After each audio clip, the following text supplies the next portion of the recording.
Hey guys, welcome.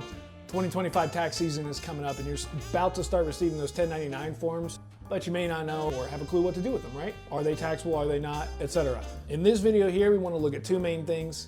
What are the differences between the main 1099s you might receive at tax time, and when are those taxable? We're going to take a look at the first one right now. Let's go. We got three main types of 1099s we're looking at tax time. There's many different types of 1099s, but in the case of you receiving money for some sort of payment that is attributed to you or some sort of contractual payment, receiving income, rentals, anything, we're going to look at three different kinds here. There goes my pen cap. 1099 NEC. This is for contractual work. This is going to be the one that a lot of people are familiar with. Most people are familiar with. If you're performing a job for a company as a business, or even as just yourself as an independent contractor, you're likely going to be receiving a 1099 NEC from any of those companies you do that work for. This is going to have that total amount that should be taxable on this form. On that form, you're going to typically see the entire taxable amount for the year, potentially taxable amount included in that 1099 NEC. The second one you're going to be looking at is the 1099 MISC. This basically is to account for any items that aren't really included in the NEC. My handwriting is terrible. Let me try and fix that. 1099 MISC. So this is going to be the ones that come to mind really are rental payments. If you have rental income, if you're running rental properties, you're likely to receive a 1099 MISC from anybody who's paying those out to you. Again, important point being anything that's not going to be included on a 1099 NEC, often going to be included on a 1099 MISC instead. The third one we're looking at is the 1099K. This is going to be like if you're, let's say, PayPal, Venmo, Reverb. If you've received payments from these sites, what they have to send you is a 1099K, essentially showing that you were paid for goods and services. Now, the important part is potentially taxable amounts show up on all three of these forms, but the underlying nature of the transactions is what's going to determine if it's actually taxable. It doesn't matter the particular form. All of these could potentially be taxable or not taxable, depending on what happened within the work. That's what we're going to take a look at now. Let's head back to the computer. Oh, we know the main forms we're looking at, right? 1099 NEC, 1099 MISC, 1099K. All of those are going to bring forth potentially taxable amounts, but we need to understand the underlying transactions and when they could actually become taxable. Now, the first example we're looking at here is repayments for splitting bills. Often, if you go out to dinner with friends, you're going to receive Venmos, PayPals, however they're going to pay you back. They're going to pay you through these web services, and you're going to, if it's in a high enough amount and surpasses these thresholds where they have to send you 1099s, that's where you're going to end up receiving a 1099 from Venmo or PayPal. And it could be for something like splitting bills. So again, if you go out to dinner a lot and you receive a $10,000 1099 for payments you've received through Venmo from your friends for these, that is not going to be a taxable transaction because that is not ultimately income for you. It's a reimbursement based on something you've already paid for, or an expense you paid out of pocket. This is not going to be a taxable transaction.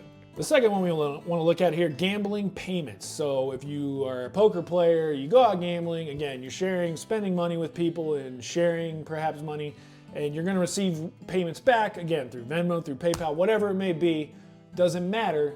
There's potentially a 1099 associated with it if you're using one of these services. So is that gambling income, if that's truly income, is it taxable? Well, yeah, income is taxable, and in this case, it's to the extent that the income surpasses the losses. So again, if you're ever going to prove this in a tax situation where they're checking it, you better have good records of what you're winning and losing. But in theory, if you have losses that offset those gains, there won't be any taxable income, but you need to be able to prove what shows up on this 1099 perhaps is A, gambling income, and B, isn't taxable because you've had losses that equal or surpass those gains. Item number 3, asset sales. So in this case, I have in my mind something like Reverb. I deal with musical instruments a lot. I buy and sell there. That's something that can come into play. Etsy, etc. These online marketplaces where you sell assets or sell your work and you end up receiving a 1099 for that at the end of the day. Is that taxable? Oftentimes, yes. But there's one big, especially with assets, there's one big qualifier, and that's if you are selling these items as a business or to make income. So if I take it, I'm not doing that, right? Using guitars as the asset example here, and Reverb as the example where I'd receive the 1099. If I go and sell, let's say $5,000 of guitars for whatever reason, a huge number, something I wouldn't usually do. But in my case, again, it's not a business I'm running. I just had to offload guitars that I had purchased for myself in the past, and I'm getting money back, probably selling ultimately for a loss, right? I'm probably not gonna get the same amount of money back that I paid for them initially. At the end of the day, no matter the purpose, even if we are getting a gain there, as long as I'm not running that as a business itself, I'm not selling guitars to make money ultimately, it's not a taxable transaction. So you really need, that's the dividing line. Are you performing this service as a business, whether it's asset-based or income-based? That's gonna be taxable income. If you're doing it just more of a hobby and you're not running it as a business where you're trying to make an income and ongoing living on this, it's likely not going to be taxable. Example, number 4, gifts. We got a little present here. Everybody likes gifts, right? Well, sometimes that could be gift money paid out to you through, let's say, Venmo and PayPal.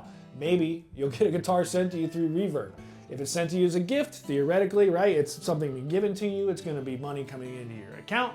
Let's focus on the Venmo and PayPal portion of it though. You'll get a 1099 that could show something that correlates to these gifts. Are those taxable? No, they're not taxable, especially to the recipient. If you think of grandma giving little Timmy a $200 gift at the end of the year for Christmas, that's not gonna be taxable to Timmy, no matter his age. It could theoretically be taxable to grandma if she's giving out millions and millions and millions of dollars of gifts, but likely this transaction is not gonna be taxable. Uncle Sam's not gonna come flying in here, come wring Timmy by his little neck and steal that money from him, or at least 20% of it, whatever that tax rate could possibly be. That's not gonna happen here. He's not gonna steal your gifts. Those aren't taxable transactions. You don't need to be reporting those 1099 amounts as income on your tax returns.